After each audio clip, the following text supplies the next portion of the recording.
As-tu déjà entendu parler des anges déchus? Et si je te disais qu'il y en a quatre entités mystérieuses qui ont bouleversé le destin de l'humanité. Créés pour servir Dieu, ils ont choisi de se rebeller, et leur chute résonne encore aujourd'hui. Dans cette vidéo, nous allons plonger dans une histoire fascinante, celle de Lucifer, Semyaza, Azazel et Belzébuth, des anges qui ont troqué la lumière éternelle pour les ténèbres de la damnation. Qui étaient-ils? Qu'ont-ils fait pour provoquer la colère divine? Et quel sera leur sort final selon la Bible? Abonnez-vous et activez la cloche pour ne rien manquer de nos révélations. Car ce que vous allez découvrir n'est pas une légende, c'est une révélation. Dans la Bible, les anges sont des êtres spirituels créés par Dieu pour le servir et accomplir ses ordres. Ils existaient avant la création du monde et avaient pour mission d'adorer Dieu, mais aussi d'agir comme messagers, protecteurs ou guerriers.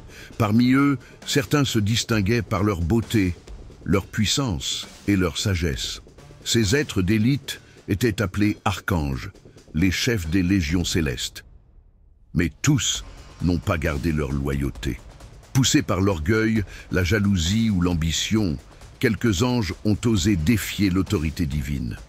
Ces rebelles sont devenus ce qu'on appelle les anges déchus, des créatures qui ont quitté la lumière pour plonger dans les ténèbres. La Bible et des textes anciens parlent de 4 anges déchus particulièrement célèbres et redoutés. Lucifer, le porteur de lumière. Semyaza, le chef des vigilants. Azazel, le maître de la guerre et des secrets interdits. Belzébuth, le seigneur des mouches.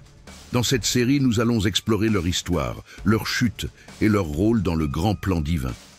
Parmi tous les anges, un seul brillait d'une lumière incomparable, Lucifer. Son nom signifie « porteur de lumière » et il était connu comme le plus beau, le plus sage et le plus proche de Dieu. Selon la tradition chrétienne, Lucifer était l'archange responsable de la musique et des louanges au ciel. Mais cette perfection devint son piège. Un désir grandit en lui, un désir dangereux, être l'égal de Dieu. Dans le livre d'Isaïe, on peut lire les pensées de Lucifer. « Je monterai au ciel, j'élèverai mon trône au-dessus des étoiles de Dieu, je m'assiérai sur la montagne de l'assemblée, je serai semblable au Très-Haut. » Isaïe 14, 13-14. Il n'était pas seul. Il réussit à convaincre une armée d'anges de se joindre à sa rébellion.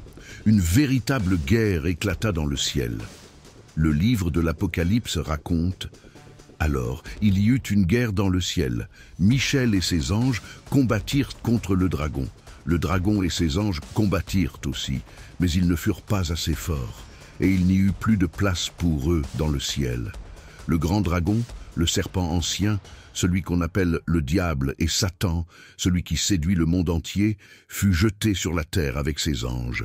Apocalypse 12, 7, 9. Lucifer, le porteur de lumière, devint Satan, l'adversaire. Depuis sa chute, il n'a qu'un seul but, séduire, tromper et détourner l'humanité de Dieu. La Bible le décrit comme le père du mensonge, Jean 8, 44, le Dieu de ce monde, 2 Corinthiens 4, 4, et même comme un lion rugissant, cherchant qui dévorer, 1 Pierre 5, 8. Ainsi commença l'histoire du plus grand ennemi de l'humanité, celui qui a troqué l'éclat divin pour les ténèbres éternelles. Si Lucifer a mené la première grande rébellion, un autre ange a marqué l'histoire par une faute, différente, mais tout aussi catastrophique. Son nom, Semyaza, qui signifie « celui qui voit Dieu ». Semyaza était à la tête d'un groupe d'anges appelés les Vigilants. Leur mission, observer l'humanité et guider les hommes dans les voies de Dieu. Mais leur regard se posa trop longtemps sur la beauté des filles des hommes, et ce qui devait être une mission divine devint une terrible transgression. Le livre d'Enoch raconte leur décision fatale. Les fils du ciel virent les filles des hommes, qu'elles étaient belles, et ils se dirent « Prenons des femmes parmi elles et ayons des enfants. » Sous le commandement de Semyaza, 200 anges descendirent sur le mont Hermon. Ils prirent des épouses humaines, engendrant une race hybride et gigantesque, les Néphilim.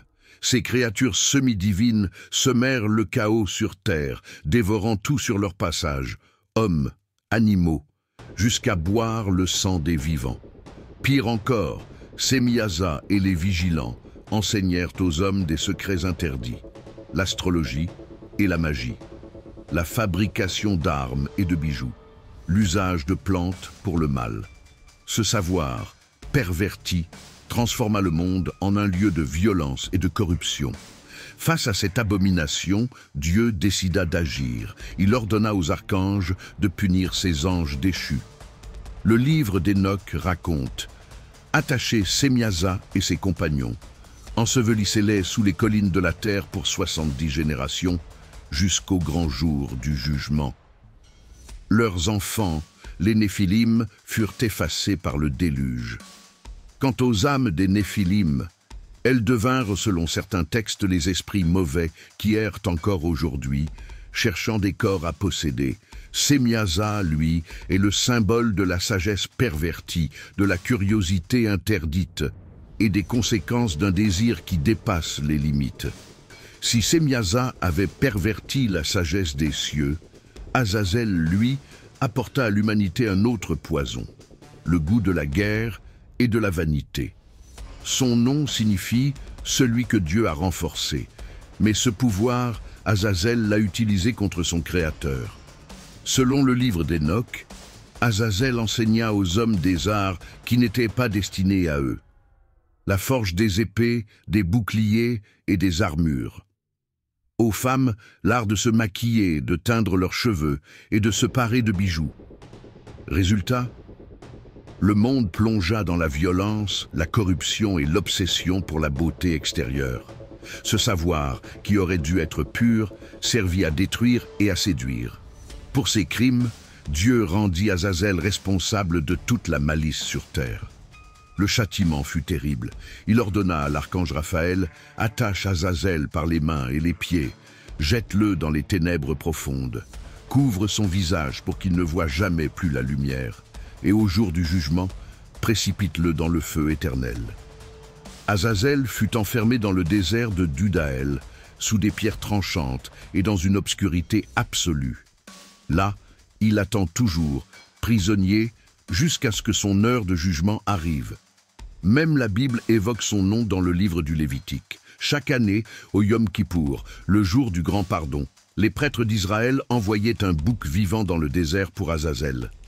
C'était le fameux bouc émissaire, porteur symbolique des péchés du peuple. Certains pensent qu'Azazel n'était qu'un lieu, d'autres qu'il était bien réel, un ange déchu devenu le maître des ténèbres, semeur de violence et d'idolâtrie. Le dernier des quatre est peut-être le plus mystérieux. Belzébuth. Son nom signifie littéralement « Seigneur des mouches ». Répugnant? Oui, mais derrière ce titre se cache un être redoutable. Dans l'Ancien Testament, il apparaît comme une divinité des Philistins, vénérée à Écron. On croyait qu'il contrôlait les maladies, les épidémies, et qu'il pouvait aussi les guérir. Mais pour les Hébreux, Belzébuth était un imposteur, une abomination, un prince des démons. Dans le Nouveau Testament, il prend une place encore plus sombre. Les pharisiens accusèrent Jésus d'expulser les démons par le pouvoir de Belzébuth, qu'ils nommaient « prince des démons ». Mais Jésus leur répondit: « Si Satan chasse Satan, son royaume ne peut subsister. » Matthieu 12, 26.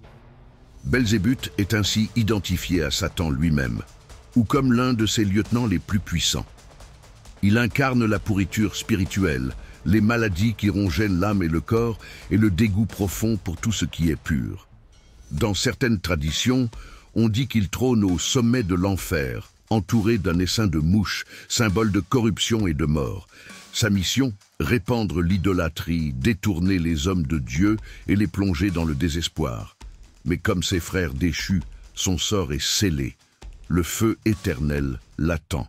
Voici donc l'histoire des 4 anges qui ont osé défier l'autorité suprême, Lucifer, Sémiasa, Azazel et Belzébuth. Leur rébellion a semé la souffrance, la corruption et le chaos dans le monde. Mais leur chute n'est pas la fin de l'histoire. L'Apocalypse nous révèle leur véritable destin. Un jour viendra où Dieu scellera leur sort pour l'éternité. Puis je vis descendre du ciel un ange tenant la clé de l'abîme et une grande chaîne. Il saisit le dragon, l'antique serpent, qui est le diable et Satan, et il le lia pour 1000 ans. Apocalypse 20, 1-2. Après cela, Satan et ses armées seront jetés dans le lac de feu et de soufre pour y être tourmentés jour et nuit, pour toujours. Ces anges déchus, aujourd'hui encore puissants et redoutés, finiront écrasés par la justice divine. Leur pouvoir, leurs intrigues, leurs ténèbres, tout disparaîtra dans les flammes. Et à ce moment-là, la lumière triomphera, définitivement. Si cette histoire vous a captivé, pensez à vous abonner pour ne rien manquer de nos prochaines révélations bibliques. Et laissez un like pour que la lumière de la vérité se répande toujours plus.